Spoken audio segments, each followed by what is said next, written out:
Break के बाद बात अब बलिया की, जहां देवी संतोषी की मूर्ति विसर्जन के जुलूस में अश्लीलता देखने को मिली। यहां डीजे पर अश्लील गानों पर बार बालाओं ने डांस किया। इतना ही नहीं, इस अश्लीलता पर यहां लोग भी थिरकते रहे। मामला बैरिया के रानीगंज का है।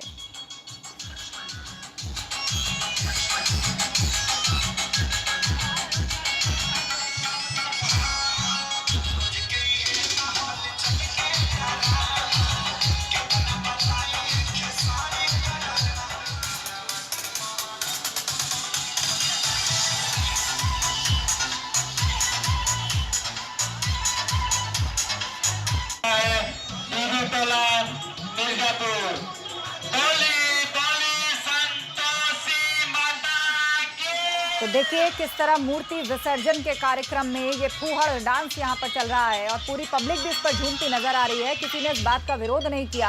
तिरंगा झंडा यहाँ पर लहराया जा रहा है।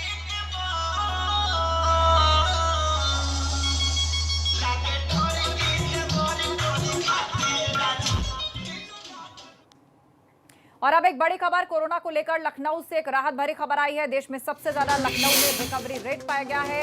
लखनऊ में 94.5% कोरोना मरीज ठीक हुए हैं। देश में कोरोना का रिकवरी रेट 91% है और रिकवरी रेट की बात करें तो सबसे ज्यादा लखनऊ में पाया गया। 94.5% कोरोना मरीज लखनऊ में ठीक हुए हैं। अब बात मुजफ्फरनगर की, जहां नरेश टिकैत के तुगलकी फरमान का सिसौली गांव में असर देखा गया। यहां युवकों ने हाफ पैंट पर रोक लगाई तो हाफ पैंट की होली जलाई गई। यहां के युवकों का कहना है कि अब गांव में कोई हाफ पैंट नहीं पहनेगा। दरअसल शुक्रवार को बलियान खाप के चौधरी नरेश टिकैत ने कहा था कि युवकों के हाफ पैंट पहनावे पर बैन लगाया गया है। नहीं, पालन नहीं कर रहे हो तो एक युवाओं की पूरी एक टीम सी वहाँ पर बनी हुई है और जब वहाँ पंचायत हुई तो उन्होंने ही ये कहा था कि हम एक ही अभियान चला रहे थे कि कोई बाज़ार में उसमें ये जो हाफ पैंट है ये पहन कर ना जाए। तो जो वहाँ पर सामाजिक लोग थे, टिकैत साहब भी थे और लोग भी वहाँ पर थे, उन्होंने कहा भाई ठीक अभियान है, अपना इसको चलाओ कि बाज़ार में कोई हाफ पैंट पहन कर वो पहन कर ना घूमे वहाँ पर। क्योंकि वहाँ पर ये था कि करीब 25-30 साल पहले वहाँ पर लोग नंगे घूमे थे बाज़ार में को, तो ये उसका रिएक्शन है पूर्ण रूप से। उधर नोएडा, दिल्ली, एनसीआर में लगातार बढ़ते पोल्यूशन से लोगों का जीना मुहाल हो गया है, जिसकी वजह से सांस लेने में परेशानी हो रही है। ऐसे में कुछ लोगों ने प्रदूषण से बचने का नया तरीका अपना लिया है। कुछ लोग दिल्ली में बढ़ते प्रदूषण से बचने के लिए अब गांव का रुख कर रहे हैं। नोएडा के सेक्टर 135 में कई लोग अपने कृषि फार्म हाउसों पर रह रहे हैं। इन लोगों का कहना है कि काफी समय से दिल्ली में वो रहते थे, लेकिन वहां का प्रदूषण स्तर बढ़ने से अब रहना मुश्किल है। प्रदूषण और मिलावट की चीजों से बचने के लिए वो अपने खेतों या फार्म हाउस का सहारा ले रहे हैं। हम लोग का प्रयास है कि एक्सपेरिमेंट कुछ न कुछ करते जाएं। क्या क्या यहाँ हो सकता है, कहाँ से क्या आ सकता है। तो दूर दूर से जाकर के, आंध्र से जाकर के, पहाड़ों से जाकर कई तरीके के पौधे हम यहाँ पर लेकर के आए हैं और उनको यहाँ उगाने का प्रयास किया है ऐसी परिस्थितियों में ताकि वो उग सकें। और वास्तव में यहाँ बहुत सफलता हमको मिली है। ऐसी ऐसी प्रजातियाँ हम लेकर के आए हैं बाहर से जो आज यहाँ हो रही हैं। जो आप अगर यहाँ घूमेंगे आपको नाना प्रकार के पेड़ मिलेंगे।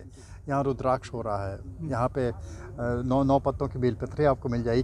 कई इस प्रकार की चीज़ें हैं जी। तो यही एक छोटा सा हम लोग का प्रयास है। 20, 25, 30 परिवार जो भी हैं कोशिश कर रहे हैं कि कैसे पुनः जिस प्रकार के हमारे पूर्वज रहते थे उसी प्रकार से हम खेती करके दिल्ली से आकर मैं दिल्ली रहा हूँ और मैं दिल्ली द्वारका 10 साल रहा हूँ, ठीक है। तो पोल्यूशन वहाँ पे इतना ज़्यादा कुछ अस्थमेटिक इस टाइप का वहाँ सभी के लिए प्रॉब्लम तो है ही, ठीक है ना। तो ये हमारी जो जगह है पर्टिकुलर सेक्टर 135 से बगल में चकमंगरोला गांव की ये एग्रीकल्चर लैंड है, ठीक है। ये हमने 7-8 साल पहले ली और इसको हमने जो है फिर ज़मीन पे खेती करना, जैविक खेती जिसको बोलते हैं, वो करना शुरू किया।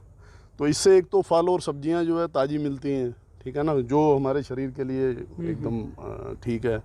दूसरे पोल्यूशन यहाँ पे बहुत कम है, उसका एक कारण है पेड़ पौधे। आप देख ही रहे हैं यहाँ पे पेड़ पौधे दुनिया भर के लगा रखे हमने।